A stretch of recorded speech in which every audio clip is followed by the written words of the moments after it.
The critters are under attack!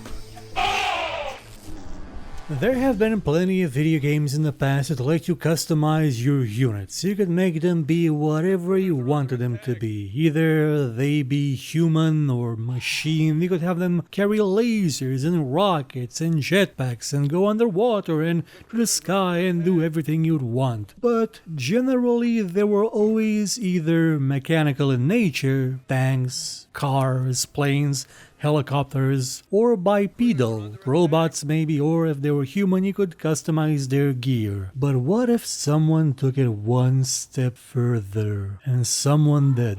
None other than Relic, the studio responsible for ushering the true 3D age of real-time strategy games, has its second game created Impossible Creatures. The game is stupid. It's outright stupid, but it's the right kind of stupid. It's the self-aware kind of stupid, the kind that jabs a joke at its own premise and its own ludicrousness and always has a smirk, a wink, a campy attitude about itself. After all, your main base is a locomotive hovercraft. A locomotive with two big fans under it that are powered by the steam engine that flies around and has a mobile lab in it. In a game where you combine bits of two creatures together and get a result that is an abomination unto the laws of man and nature. At its core, it is of course a real-time strategy game, the first land-based one made by Relic. You may consider it a predecessor to Warhammer Dawn of War and to Company of Heroes. And they don't own the rights to it anymore, so there's no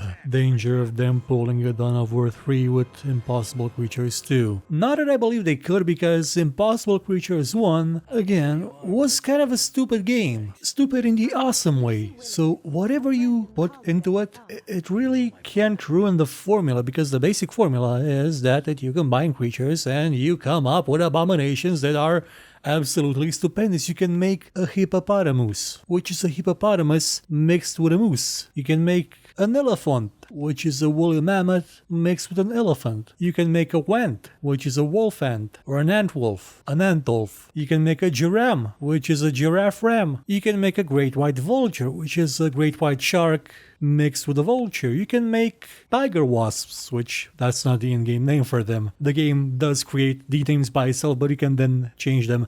I believe tiger wasp was a wasp or a wasker. And it's not like in Spore where the changes are just aesthetic. Well, they weren't just aesthetic in Spore either, but they're more in-depth here. It's not just about you being an absolute madman or woman that gets their kicks from seeing tigers with ant legs. They had function to them. Most of the body parts had abilities tied into them. For example, they had long tongues they could use to the enemies. They would have opposable thumbs they could use to throw rocks at people. I don't think it was rocks. They'd have poison tails and the ability to dig underground and wings and electrical offenses, and porcupines had spines they could throw at people. And you had skunks. You could skunk people. You could make wonks, which were wolf-skunks. They'd trap enemies in the stinkiness. The enemies would be slower there, and then you would bite them. You could make babeezels and waboons. No, that was an episode of Cow and Chicken, or from I Am Weasel at least. You could make so many different animals, each of them with different statistics, different health, different speed, different attack power, different abilities, and you would collect so many of them across your campaign, which was a 50-mission campaign that was about you, well, the character you technically play, a guy named Rex Chance, who is as campy as the name suggests. The story of the game is absolutely self-aware. It teeters on the sort of Planet Moon, Giant System Kabuto, Armed and Dangerous type of humor, where the characters are sort of in on the joke, but they do try to play it serious. And Rex one day gets a message from his dad that, hey, I want to see you, son, because I'm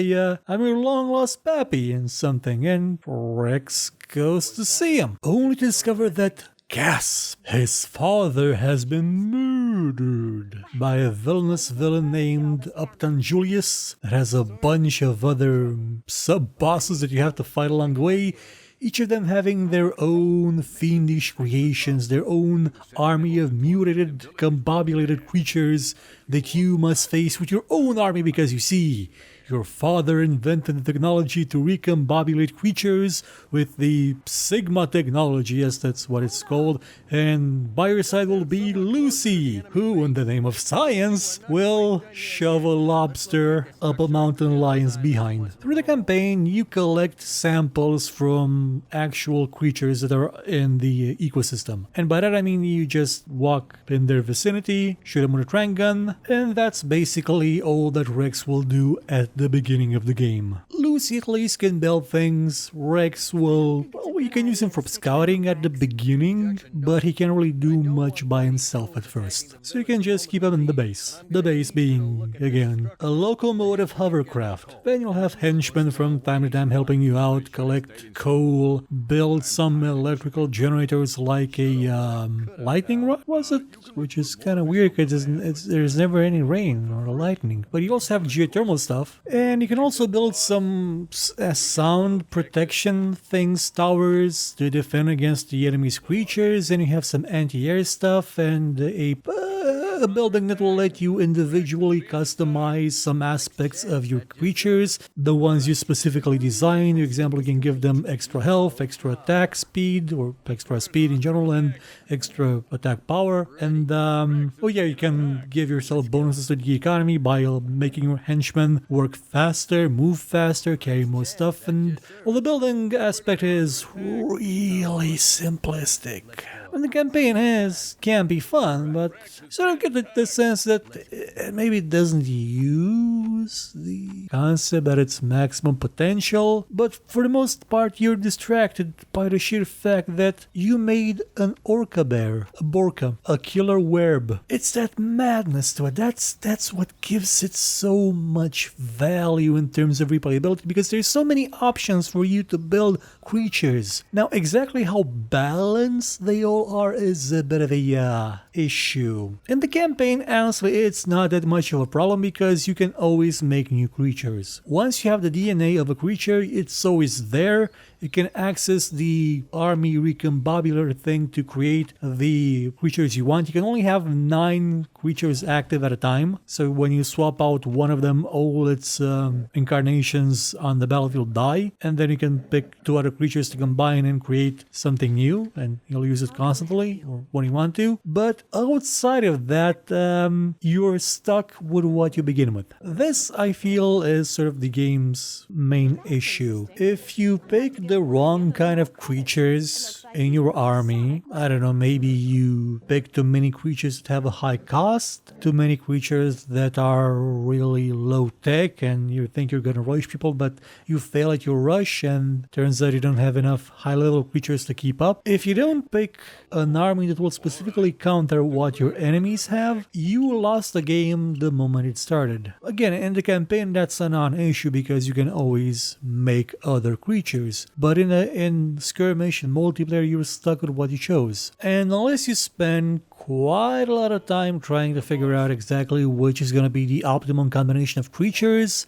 and the game may not be as fun as you may think it would be, because it may be a bit difficult to counter the exact kind of creatures your enemy has when there are a lot of options to what kind of creatures your enemy can have. Sure, some of them are absolutely worthless, but out of the ones that are somewhat good, there is still a good variety. But with time that can be fixed, because at the end of a match the game will tell you what creatures were the best, and you can just make your own copies of them and sort of take away from the wonder of being able to create any kind of creature and use it in battle, because a couple of them are just flat out better than the rest. The Twasps were amazing. And you do get a sense of sheer joy watching a pack of hippopotamuses or Elefions run around the map, seeing the stupid faces of the tigers in flight. Kinda wish there was more to the game than just a really simplistic RTS. Imagine building an ecology with these creatures. Imagine that instead of just saying the creature creatures out to fight and smash into each other like two walls until one of them gives away. That's usually how my matches went. Well, actually, my matches went with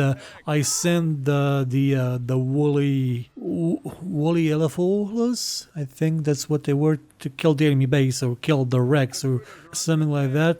A lot of them, and they go and they kill it, and yay. Imagine that instead of just that, you could build a society for these creatures to frolic in and realize that they are godless abominations that should not exist, and have little tiny baby abominations that should not exist. And then you send them out to commit genocide against different kind of creatures, or humans. You could take over the world with them. It would have been so fun to play as the villain, as Julius What's-His-Face, and take over the world as a leader of these twisted creatures. Hell, maybe in the sequel that will inevitably come, because this is a game owned by THQ Nordic, and THQ Nordic really likes its games and making sequels for them and enhanced editions, so who knows, we may get a sequel. The game has been available for sale again since November 2015 according to Wikipedia, so you can buy it, you can play it, you can enjoy it, you can do whatever you want with it. You can even mod it.